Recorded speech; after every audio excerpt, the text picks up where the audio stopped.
Beritakanlah firman, siap sedialah baik atau tidak baik waktunya.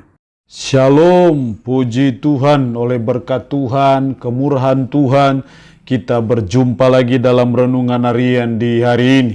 Saya percaya firman Allah itu bermanfaat bagi pertumbuhan iman dan pertumbuhan rohani kita. Karena itu mendengar firman itu suatu yang sangat penting dalam kehidupan kita. Mengawalinya mari kita berdoa. Kami bersyukur dan memuji nama-Mu ya Allah di hari ini untuk waktu dan kesempatan yang Tuhan berikan. Kami boleh mendengar sebagian dari firman-Mu. Karena itu hamba berdoa, Roh-Mu yang kudus tolonglah kami, urapilah dan berkatilah kami dengan firman-Mu di hari ini. Dalam nama Tuhan kami Yesus Kristus kami berdoa. Amin.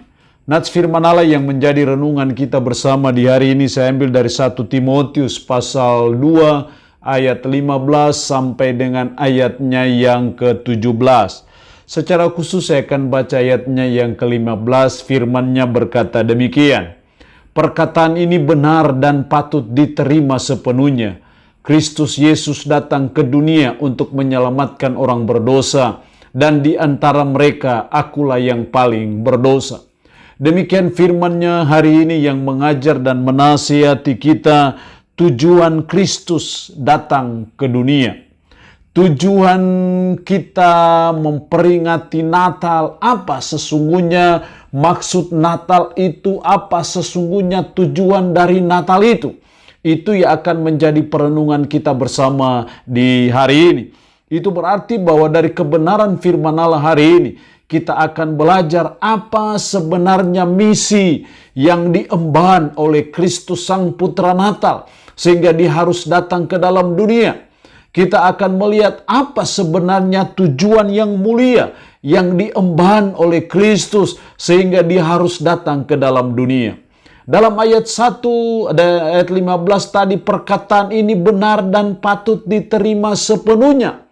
Ini suatu penegasan bahwa memang betul ini suatu hal yang benar dan patut diterima. Apa itu? Kristus Yesus datang ke dunia untuk menyelamatkan orang berdosa. Kristus Yesus datang ke dunia untuk menyelamatkan orang berdosa. Jadi tujuan Kristus datang ke dalam dunia, tujuan dari peristiwa Natal yang hari-hari ini kita rayakan, kita peringati, jelas dari firman Allah, Kristus Yesus datang ke dunia untuk menyelamatkan orang berdosa. Jadi Kristus datang ke dunia, tujuannya adalah untuk menyelamatkan saudara dan saya. Tidak ada tujuan yang lain, tidak ada maksud yang lain ketika Kristus datang ke dalam dunia ini, kecuali untuk menyelamatkan kita. Sudah barang tentu Natal harus dilihat sebagai suatu paket. Satu paket karya penyelamatan dengan salib Kristus di Bukit Golgota. Jadi Bethlehem dengan Bukit Golgota itu satu paket dari rangkaian karya penyelamatan Allah bagi saudara dan saya manusia berdosa. Jadi Kristus datang bukan untuk menyelamatkan orang benar, karena memang tidak ada orang benar. Tetapi saudara dan saya adalah orang berdosa, dan memang Kristus datang untuk saudara dan saya sebagai orang berdosa, untuk kita boleh memperoleh apa yang namanya keselamatan itu. Nah, kalau Yesus Kristus datang, tujuannya datang ke dunia untuk menyelamatkan kita. Lalu pertanyaannya adalah, apa respon kita? Apa tanggapan kita ketika Dia datang untuk menyelamatkan kita manusia berdosa? Ayat 16 yang pertama, tetapi justru karena itu aku dikasihani, agar dalam diriku ini sebagai orang paling berdosa, Yesus Kristus menunjukkan seluruh kesabarannya. Dengan demikian aku menjadi contoh bagi mereka yang kemudian percaya kepadanya dan mendapat hidup yang kekal. Yang kemudian percaya kepadanya, akibatnya adalah mendapat hidup yang kekal. Hal yang pertama yang harus kita responi dari tujuan Kristus datang ke dunia adalah mari kita sungguh-sungguh percaya kepadanya, kita sungguh-sungguh beriman kepadanya supaya kita mendapatkan hidup yang kekal, atau dengan kata lain kita mengalami memperoleh keselamatan yang adalah karya Kristus datang ke dalam dunia.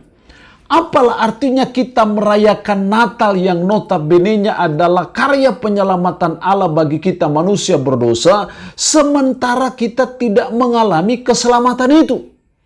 Betapa menyedihkan hidup ini kalau kita bangga dengan kedatangannya di kandang yang hina, bangga dengan kematiannya di Bukit Golgota, tetapi kita sendiri tidak memperoleh hidup yang kekal, kita sendiri tidak mengalami karya penyelamatan dari Sang Juru Selamat itu.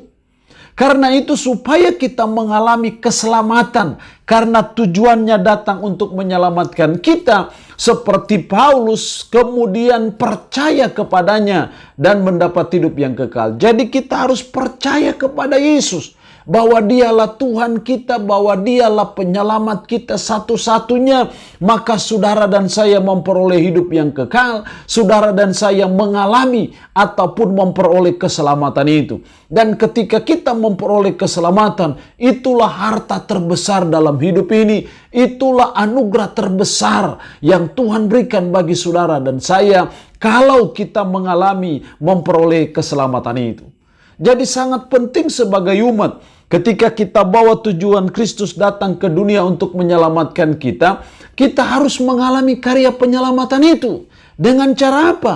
Kita percaya. Kalau kita percaya sungguh kepadanya, harus kita bertobat dari dosa-dosa kita. Sehingga akhirnya saudara dan saya mengalami ataupun memperoleh keselamatan itu. Itu respon kita ketika kita menyadari bahwa tujuan Kristus datang ke dunia untuk menyelamatkan kita. Yang pertama kita harus percaya. Yang kedua, ayat 17, hormat dan kemuliaan sampai selama-lamanya bagi Raja segala zaman, Allah yang kekal, yang tak nampak, yang esa. Amin. Hormat dan kemuliaan sampai selama-lamanya. Hal yang kedua yang perlu kita responi ketika kita memahami tujuan Kristus datang ke dunia untuk menyelamatkan kita adalah kita hidup untuk kemuliaan Dia.